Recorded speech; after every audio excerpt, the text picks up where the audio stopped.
Hi, so some time has passed again, and the students have worked on the lesson or they've made the notes that you set for homework, and I'm just going to show you how I mark or give feedback on Class Notebook. There's loads of things you can do.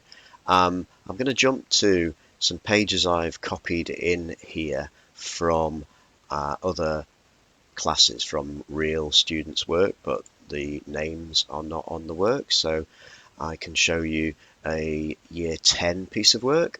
So programming in year 10 or teaching algorithms in year 10, this is from. So I've created a worksheet and it starts with a Quizlet self-study for retrieval practice. So it's self-marking questions, 20 of them, so they do that.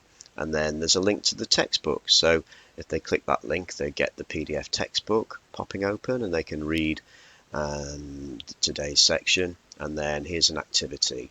So this is to do with programming. So that's a program that does a linear search. And then there's some questions. So I will have done some teaching of new material. They've got a textbook to read, and then they can answer these questions. So the student has answered here and highlighted so I can see his answer is different to my question. Okay, and then we've got answers all over here. So I can just go up to the draw tab, pick a color and tick. I can go back to the cursor. I can double click anywhere and type good answer. Of course, that's fairly generic feedback, but you can say whatever you like. So, so this answer is possibly missing something. It doesn't describe the use of Boolean values, so I'm going to type something. I'm going to go bold and pick a different highlighter. The algorithm returns, I'll highlight again in a moment, the algorithm returns true and false when. Okay, so if I sort of highlight that in green and then possibly put my initials on the end, then the student can respond to that. I can click draw again and I can put a cross or a star next to that so they know they need to respond, however you do your marking. Okay, I'm going to go back to the cursor and scroll down. So the student's done well here. This is a trace table, that looks good. Okay, so I'm just going to tick that, and you can add smiley faces and anything you like. You can also, as we come down to this activity, the student's task here was to complete this flowchart by following the pseudocode algorithm there. So I know you're listening to this and probably not computing teachers, but this is a decent attempt, but not correct in a couple of places. So I might just circle that and point to what should be in there. Okay, to hint to the student what should be in there, and the same thing's happened here. This box should be that line of pseudocode. And to explain that, okay, each flowchart shape should represent one or more lines of pseudocode. Okay, and that's my feedback, so I will put that in green. Okay, and so that's some decent feedback for this student. Okay, you can also add voice notes. Okay, so you can add audio. So if I want to record that feedback, I can record some feedback. It's recording audio now. So don't forget that each flowchart shape should represent one or more lines of pseudocode. What you've done here is if you've put the input and the return into the orange shapes there. Have a look at my arrows. You probably should have put those items in there. Good attempt though, well done.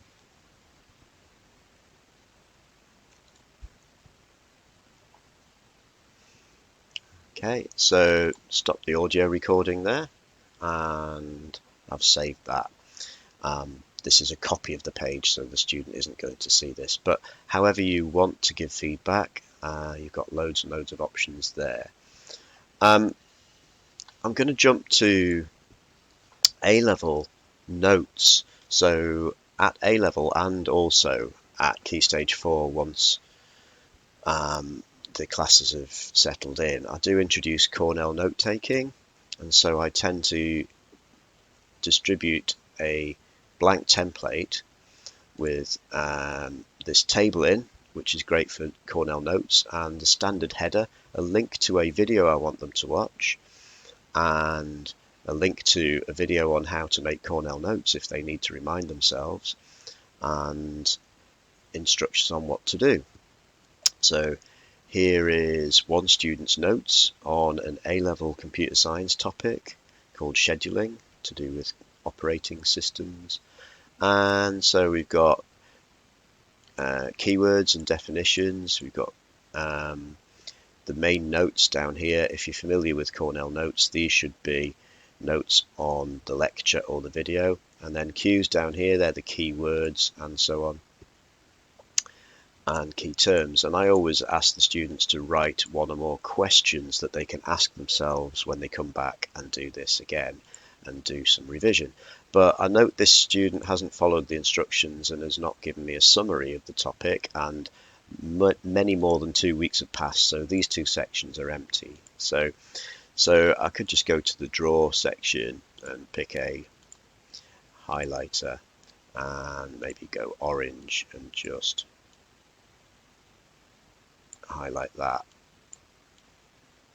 and do that type of thing.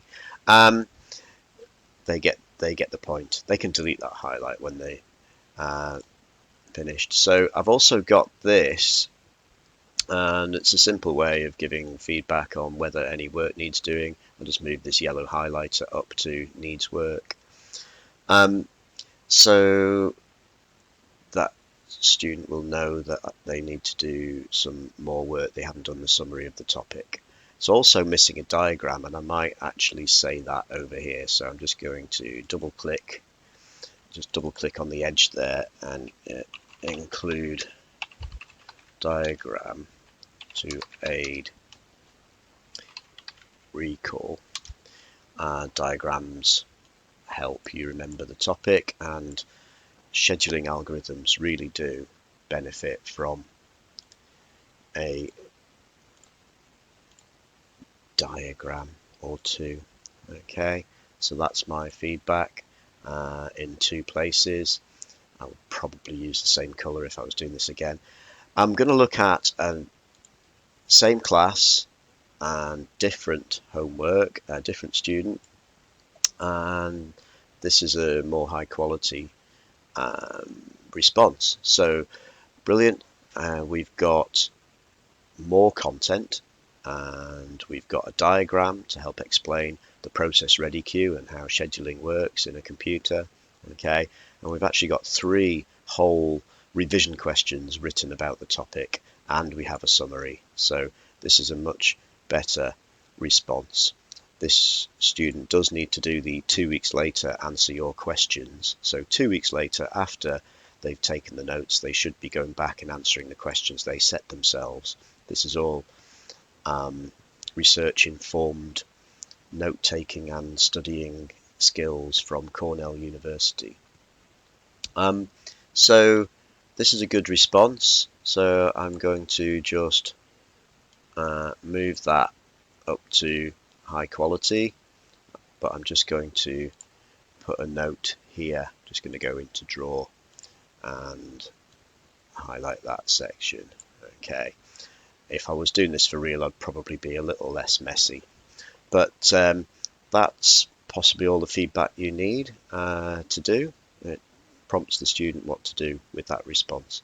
So there's some tips on marking your Cornell notes or your class notebook pages, and I hope you've enjoyed this series of videos on how I use Class Notebook in the classroom. Thank you for listening.